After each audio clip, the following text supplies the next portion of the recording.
Bismillahirrahmanirrahim. Assalamualaikum warahmatullahi taala wabarakatuh. Salam sejahtera, salam reformasi.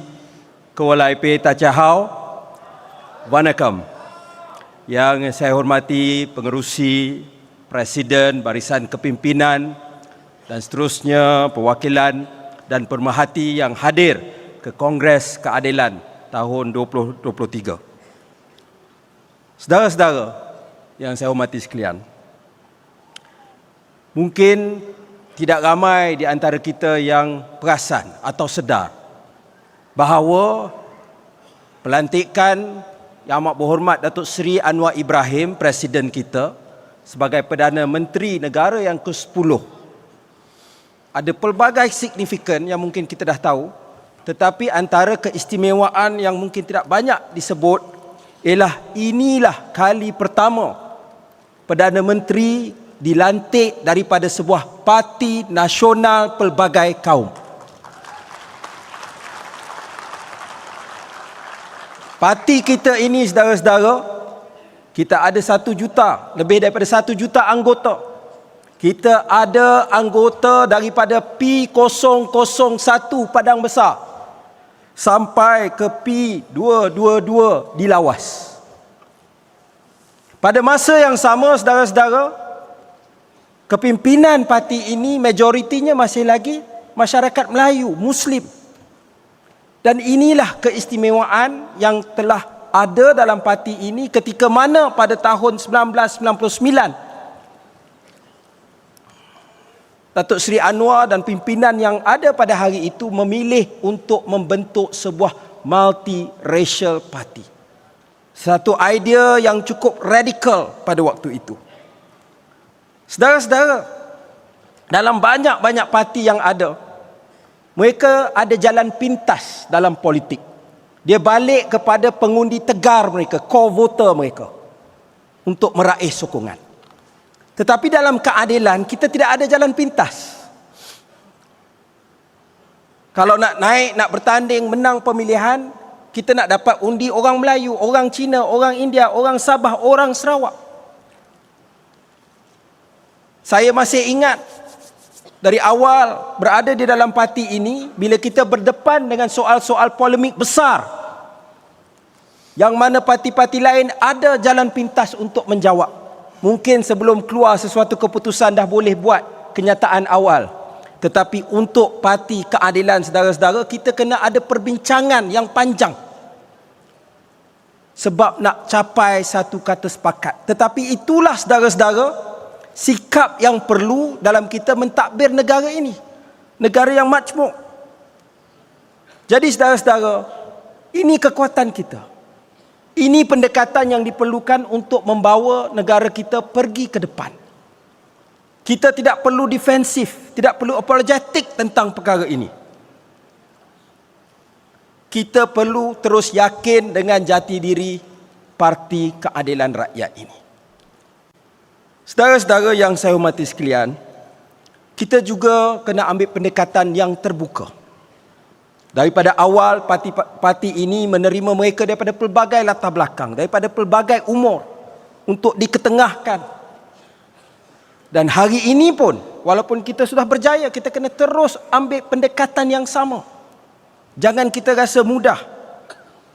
Tetapi pada masa yang sama, saudara-saudara, ketika mana hari ini kita diuji dengan kekuasaan, dengan amanah yang besar, saya pohon supaya kita pastikan semua yang turut serta di dalam parti ini untuk memahami deklarasi Permatang Pauh, untuk memahami 18 perkara tujuan dan matlamat perjuangan parti yang ada di dalam perlembagaan kita. Ini bukan platform untuk berkuasa semata-mata, tetapi ini platform untuk dapatkan kuasa untuk laksanakan reformasi. Itu Parti Keadilan.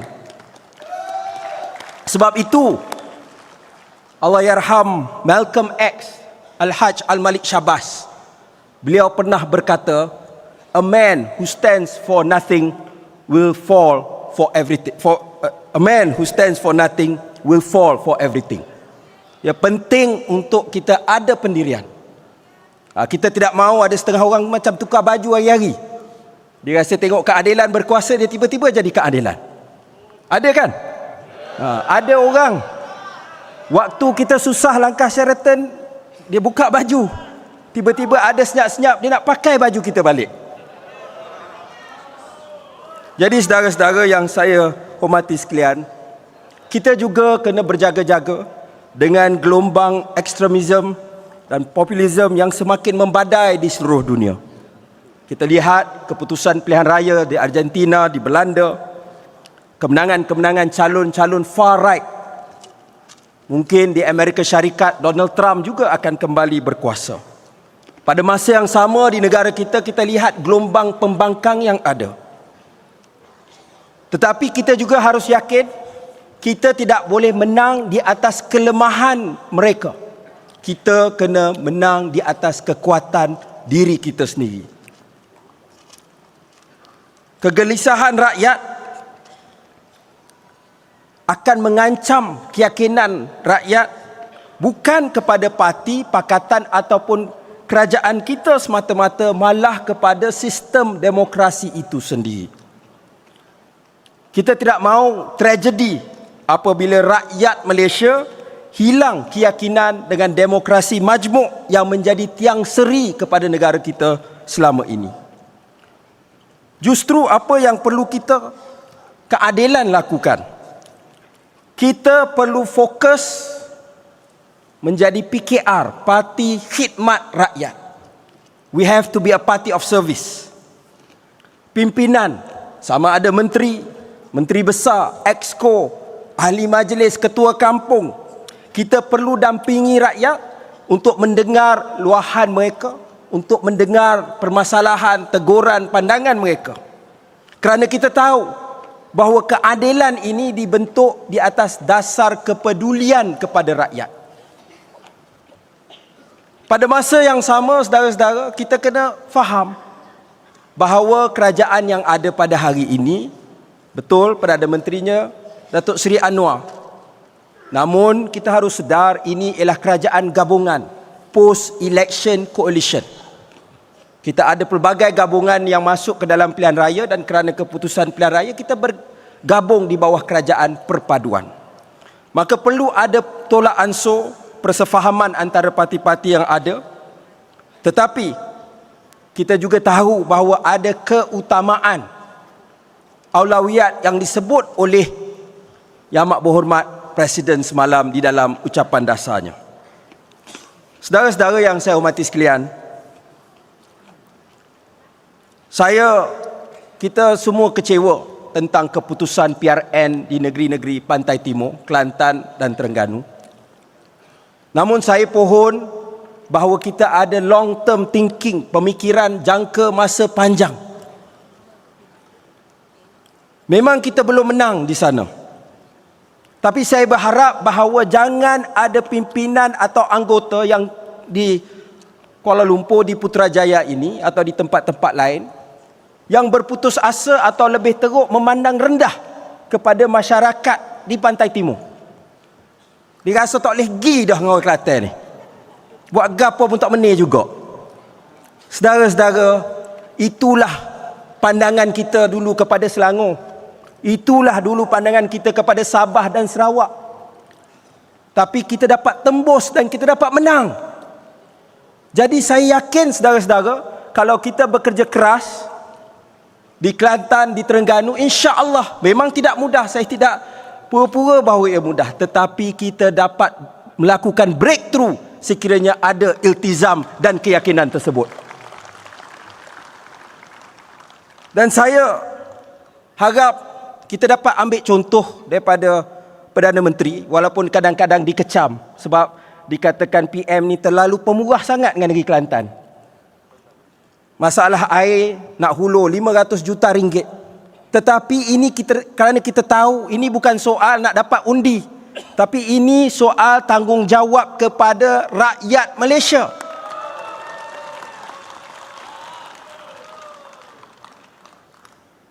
Bulan 1, bulan 2, saya turun ke kampung Tersang. Ada projek tebatan banjir menyebabkan dalam proses pembinaan kampung itu tenggelam. Tuan Ibrahim cakap, orang kampung nak keluar ke duit sendiri 500,000 nak baiki.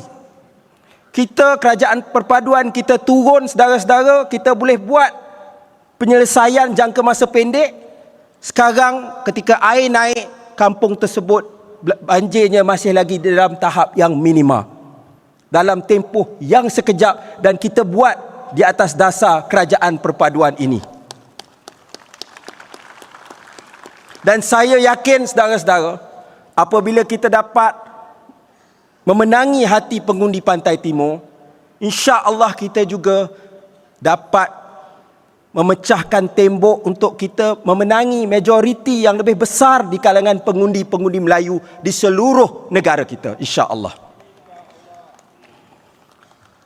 Nelson Mandela pernah menyatakan bahawa a winner is a dreamer who never gives up. Itulah pegangan reformis-reformis awal ketika membentuk parti ini. Yang mengasaskan parti ini di jalanan ketika ditahan dan penuh dengan kesusahan sehingga hari ini. 25 tahun selepas itu, di mana kita melihat Datuk Seri Anwar menjadi Perdana Menteri. Dan saya yakin inilah pegangan anggota-anggota kita, cabang-cabang kita, ranting-ranting kita yang ada di Kelantan dan Terengganu yang akan terus berusaha dengan kerja keras untuk meraih sokongan rakyat di sana. Saudara-saudara yang saya hormati sekalian, dalam tempoh setahun ini sebenarnya banyak kejayaan yang telah kita capai, walaupun kita tahu perjuangannya masih lagi belum selesai. Hari ini Malaysia dilihat sebagai sebuah negara yang kembali ada suara di pentas dunia. Harimau ini kembali ada taring. Pendirian Presiden yang tegas di dalam soal Palestin, walaupun berdepan dengan kuasa-kuasa besar dunia saudara-saudara, dan menuntut keadilan buat negara membangun, hatta dalam isu perubahan iklim sekalipun, ini telah menarik satu kekaguman daripada dunia terhadap negara kita. Dan ini adalah sebenarnya tradisi yang dimulakan daripada almarhum Tunku Abdul Rahman lagi, kerana di atas ketegasan sikap beliau lah yang kita lihat apartheid di Afrika Selatan itu temboknya mula dapat dipecahkan. Pada masa yang sama, sebagaimana disebut di dalam ucapan dasar, kerajaan ini juga telah memulakan pensasaran subsidi supaya subsidi itu bersasar dan tidak tersasar. Di NRECC, kita menyahut cabaran ini dengan memulakan pensasaran subsidi untuk pengguna-pengguna elektrik terbesar pada Januari kali pertama dan juga pada Julai tahun ini. Dan dalam proses ini saudara-saudara, kita telah jimatkan 4.6 bilion ringgit. Namun, kerajaan masih lagi membelanjakan 16 bilion ringgit untuk subsidi elektrik untuk 99% isi rumah, perusahaan dan gedung kecil dan juga sektor pertanian. Pada masa yang sama, kerajaan juga sedang mengusahakan peningkatan bantuan ataupun sumbangan tunai rahmah dan dasar gaji progresif agar rakyat akan mendapat bantuan dan juga gaji yang lebih baik dalam keadaan ekonomi yang baharu ini. Pada 3 Januari 2024, kerajaan ini juga akan menyelesaikan penyerahan kuasa kawal selia elektrik kepada kerajaan negeri Sabah, sebahagian daripada perjanjian kita di bawah MA 63. Pada masa yang sama saudara-saudara, ketika mana kita memulakan pensasaran subsidi dan sebagainya, kita telah memudahkan pemasangan panel solar dan memperkenalkan rang undang-undang kecekapan dan konservasi tenaga seiring dengan NETR, dan ini saya lihat disebut oleh pembahas Pahang sebentar tadi. Hebat orang-orang Pahang ni. Kalau dalam soal pemeliharaan sumber asli juga, kita telah lihat di bawah kerajaan yang baru, kita ada satu komitmen yang jelas di bawah Yang Amat Berhormat Presiden sebagai Menteri Kewangan. Kalau dulu pada zaman Perikatan Nasional, Ecological Fiscal Transfer, wang yang diberikan daripada kerajaan pusat kepada kerajaan negeri untuk pemeliharaan dan pemeliharaan hutan 70 juta ringgit setahun. Pada belanjawan 2023, belanjawan madani yang pertama naik kepada 150 juta dan untuk tahun hadapan ia akan naik kepada 200 juta selain daripada adanya sukuk biodiversity bernilai 1 bilion ringgit. Webinar ada 1 minit lagi. Sebab kita tidak mahu hutan ini dilihat sebagai satu sumber untuk diperkosa ataupun ditarah, tetapi sebagai satu sumber untuk dipelihara. Saudara-saudara, tiada siapa di antara kita di sini, ada di sini, tanpa sumbangan, sokongan dan pengorbanan anggota-anggota dan penyokong, termasuk yang disebut oleh pembahas daripada Terengganu, veteran-veteran yang telah menyumbang kepada lahirnya Parti Keadilan ini. Dan saya mengingatkan diri saya dan semua yang ada tanggungjawab untuk kita hargai pengorbanan ini. Saya menyeru kita semua, sama ada pimpinan, anggota, untuk kita bekerja lebih masa, overtime, untuk kita laksanakan agenda reformasi. Kerja overtime ni tak ada dikawal oleh undang-undang. Dia tak dapat allowance overtime. Tapi saudara-saudara, sebab kita tahu apa ganjaran terbesar kita dalam Parti Keadilan ini, ganjaran dia yang paling besar ialah untuk masa depan yang lebih baik untuk generasi akan datang, anak-anak dan cucu-cucu kita, insya-Allah. Jadi saudara-saudara, saya berharap kita semua dapat pulang selepas ini, selesai kongres, pulang ke cabang, pulang ke ranting. Kalau dulu saya cakap benda yang sama tahun lepas untuk kita meraih kemenangan, kali ini untuk kita mengisi kemenangan tersebut dan memastikan agenda reformasi yang kita laungkan ini dapat direalisasikan, insya-Allah. Boleh atau tidak? Dengan itu, sekian. Wassalamualaikum warahmatullahi taala wabarakatuh. Terima kasih. Terima kasih Saudara YB Nik Nazmi, Naib Presiden.